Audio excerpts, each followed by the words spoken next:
Tu viens en France, en Belgique ou en Suisse et tu commences sérieusement à penser à t'installer au Maroc, tu es au bon endroit. On va essayer ici de vérifier avec toi tous les éléments qu'il faut voir avant de faire tes cartons.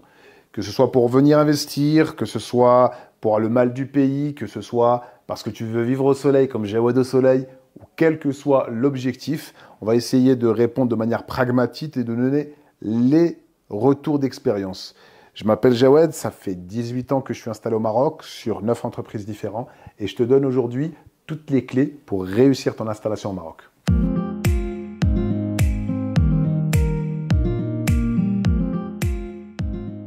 Tu veux t'installer au Maroc, la première des choses à faire, c'est de regarder est-ce que c'est pour une durée déterminée ou est-ce que c'est indéterminé. Que ce soit la résiliation de la CAF et de tes droits sociaux, entre guillemets, en France, ou que ce soit pour les papiers, il y a différentes étapes à vérifier. Tu peux te déclarer, si c'est pour une période temporaire, à la Caisse des Français à l'étranger pour continuer à avoir tes droits de sécurité sociale. Tout comme tu peux te déclarer comme quittant le pays, tout comme tu peux ne rien déclarer. Ça, c'est une autre question qui n'incombe qu'à vous et je ne rentrerai pas dans ces détails.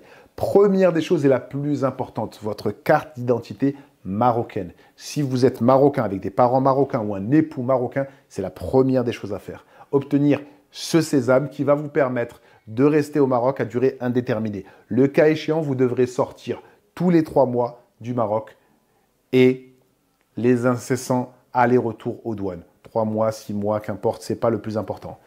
Si vous n'êtes pas marocain, malheureusement, ce point n'est pas important. Maintenant, concernant les documents administratifs, pensez à faire légaliser, photocopier, numériser tous vos documents. Que ce soit vos diplômes, que ce soit les actes de naissance, tout ce que vous pourrez prendre avec vous quand vous quittez la France sera vital. Pour un document manquant, vous devrez repartir là-bas et ce serait bête. Deuxième point, et pas des moindres, le budget. On reviendra dans d'autres vidéos sur quel est le budget nécessaire pour se sortir au Maroc, mais note bien que tu as besoin d'un compte marocain. La première des choses à faire pendant que tu es en France, c'est d'ouvrir un compte marocain en France. PMCE, Tijari, Banque Populaire, etc. Ils ont des agences dans plus ou moins toutes les banlieues françaises, toutes les grandes villes, qui te permettent d'avoir ton compte bancaire et de transférer ton argent avant de te déplacer. Très important. Ne pensez pas que vous êtes au-dessus des lois. Vous n'avez pas le droit de prendre avec vous en espèces plus de 9 000 € si je ne dis pas de bêtises. Ne vous amusez pas à prendre de l'argent honnête, gagné à la sueur de votre front et de l'amener au Maroc de manière illégale. Vous pourrez avoir des problèmes. Vous pourrez avoir des saisies. Vous pourrez avoir plein de choses dont on ne va pas parler. C'est très important. Donc, première des choses à faire, ouvrir un compte bancaire pour transférer votre argent au Maroc. Troisième point, et pas des moindres, le logement. Le logement, il faut d'abord savoir dans quel quartier, dans quelle ville tu vas vouloir habiter. Comme expliqué dans d'autres vidéos que vous avez dû voir sur TikTok ou Instagram de Jawed au soleil, le plus important, c'est de comprendre qu'au Maroc, vous ne pouvez pas habiter n'importe où. Il y a des villes dans lesquelles vous ne pourrez pas gagner votre travail. Si tu travailles en télétravail et que tu vas dans un appartement faire du télétravail uniquement, là, tu peux arriver où tu veux au Maroc. Cette partie de la vidéo n'est pas importante pour toi. Par contre, si ton objectif est de travailler, sache que tu dois travailler Tanger et région, Rabat et région, Kenitra et région, Casa et région, Marrakech et région. Les autres villes ne sont pas compatibles avec un emploi pour les gens de France. Je m'explique. Si tu gagnes moins de 7000 dirhams et que tu viens de t'installer, ça va être très difficile pour toi avec tes habitudes françaises, avec ton niveau de consommation français, parce que les Français, on est des très gros consommateurs, quand je dis français, c'est suisse, belge aussi, de t'adapter au Maroc. C'est pour ça qu'il faut que tu te tournes vers une ville où il y a énormément de gens qui travaillent avec ce salaire.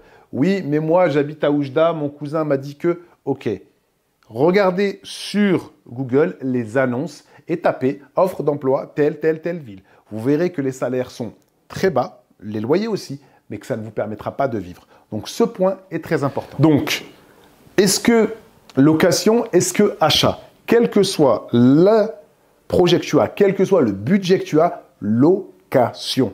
Pour quelle raison? Lorsque tu arrives, par exemple, Jawed au soleil loue des appartements.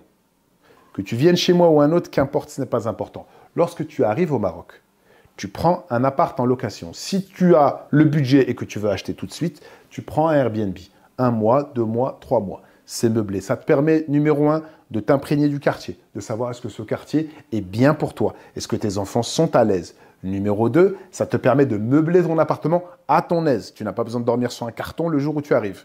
Et numéro 3, et pas des moindres, ça te permet de savoir si à cet endroit, tu peux travailler ou pas. Est-ce que tu vas trouver un travail qui va te plaire? La dernière des parties dans le logement concerne les biens que la famille possède. Là, je vous mettrai un petit triangle d'attention. Les biens hérités ou les biens en colocation avec d'autres membres de la famille sont souvent source de problèmes. Faites très attention à ces choses-là parce que ça rentre dans l'affect et automatiquement ce n'est plus du concret.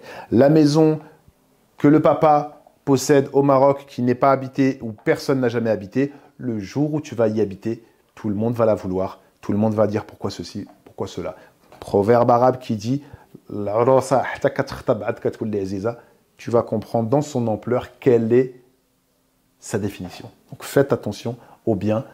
Pour dépanner, c'est très bien. Sur le long terme, on évite. Partie 4, santé, sécurité sociale, scolarité. Alors, dans cette partie, on va essayer d'évoquer dans les grandes lignes les différents détails. Numéro 1, ce qui concerne la sécurité sociale. La sécurité sociale marocaine rembourse à hauteur de 70% de la valeur des soins que vous aurez chez les praticiens.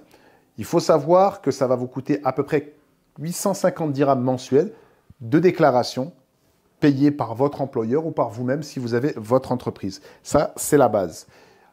En plus de ça, vous pouvez rajouter des complémentaires santé si vous en avez besoin. Vous pouvez prendre une complémentaire santé premier euro qui va vous couvrir en tant qu'expatrié, entre guillemets, à la sécurité sociale française, mais dans le monde entier. Pour avoir un ordre d'idée, ça va vous coûter 300 euros par mois pour être couvert au Maroc, en France, donc votre pays d'origine, si c'est la Belgique ou la Suisse, vous serez couvert dans ce pays-là, et surtout dans la totalité des pays du monde en cas d'accident. En effet, si vous avez un accident en Thaïlande, aux États-Unis, à Dubaï ou autre, vous serez couvert. Mais cette assurance est très chère.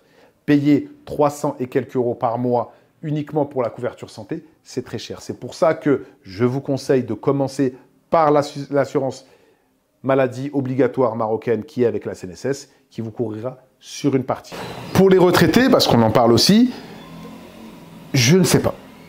C'est très important de dire je ne sais pas parce que je ne pourrais pas vous donner un conseil qui risquerait de vous porter préjudice. En effet, cette vidéo, je la fais aujourd'hui. Il y a des données bien précises. Mais peut-être que vous la regarderez plus tard et qu'auquel cas, ce ne sera plus le cas. Je sais que vous pouvez transférer de votre mutuelle française à votre mutuelle marocaine, etc. Je vous conseille de rentrer dedans. Malheureusement, les retraités, la discrétion, c'est la chose la plus importante. Donc, on va laisser ce point de côté. Ensuite, on arrive pour ce qui concerne la scolarité. La scolarité, vous avez deux axes, même trois. Le premier des axes, ça va être l'école publique marocaine, l'école privée marocaine et l'école française au Maroc. Je tiens à préciser en tout premier lieu que quand il y a des concours d'algèbre, des enfants qui gagnent, etc., c'est toujours des enfants qui viennent de l'école publique marocaine. C'est comme, dirais-je, on remet l'église au centre du village. Ça veut dire que ce n'est pas l'école publique le moins bien, bien le contraire. L'école publique, il y a pas mal de choses qui ne sont pas top, parce que les enfants seront peut-être mélangés à la caste sociale la plus populaire, avec pas mal de choses qui pourraient être négatives, mais inversement, l'école française, il y a moins d'arabes, il n'y a pas d'éducation religieuse. Si vous déménagez au Maroc, je pense que c'est pour éviter tout un tas de choses que vous avez dans vos pays d'origine, les mettre dans des écoles avec ses mœurs et ses habitudes, c'est peut-être pas le meilleur des choix. Maintenant, libre à vous. Mon enfant va galérer. Oui, ton enfant va galérer, mais ton enfant n'est pas un objet. C'est un enfant avec un cerveau, il va s'adapter. Les étudiants en France qu'on a eu dans nos classes, que ce soit des Anglais, que ce soit des Africains, des Américains, des Asiatiques, ils se sont tous adaptés. On a tous eu dans notre classe un gars qui vient d'un autre pays, qui ne parle pas un mot de langage. La première année, c'est le plus nul. La deuxième année, les moyens. La troisième année, il est comme tout le monde. Et aujourd'hui, on le rencontre, il est comme monsieur tout le monde. C'est la même chose pour vos enfants. Le problème que vous avez dans votre tête aujourd'hui, c'est que je vais partir au Maroc, oui, mais mon enfant l'école.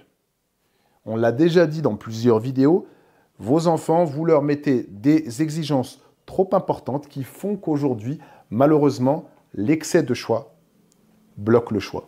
Quand on était jeune, on avait 6 chaînes. À 20h50, on était devant la télé, on attendait le film. Aujourd'hui, on a 450 chaînes, on ne regarde plus la télé. L'enfant, il n'a pas de choix. Mon chéri, tu veux du papier peint bleu ou du papier peint rouge?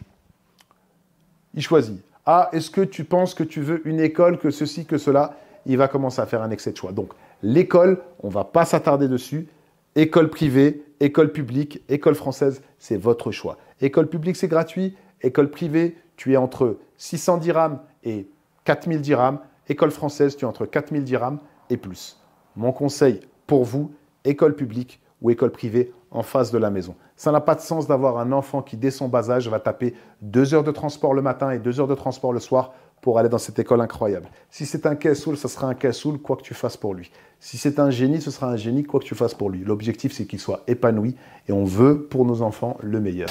Partie 5, les vrais défis à anticiper lorsque tu vas venir au Maroc. Ce n'est pas un pays que tu connais. Si tu arrives à mettre ça dans ta tête, tu vas y arriver. Deuxième des points, ce n'est pas un pays moins intelligent que là d'où tu viens. Et troisième des points, tu ne vaux pas mieux que qui que ce soit dans ce pays-là. Ça peut paraître bête, mais on ne se rend pas compte. Je suis ici depuis plusieurs années. Comme dit dans les vidéos, je n'ai pas besoin de connaître des gens, je n'ai pas besoin de donner de l'argent, et pourtant mes papiers, je les fais rapidement. Tu n'arriveras pas à faire tes papiers parce que tu viens avec un mindset différent.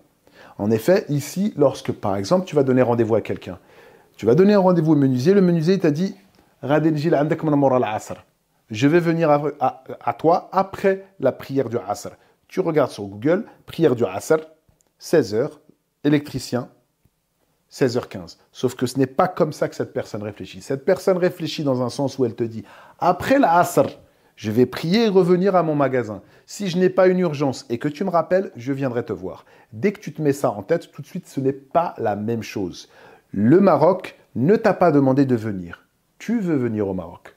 Donc, tu vas t'adapter au Maroc et à ses us et coutumes. C'est pour ça que quel que soit le business que vous allez faire, je dis tout le temps qu'il faut un temps d'adaptation.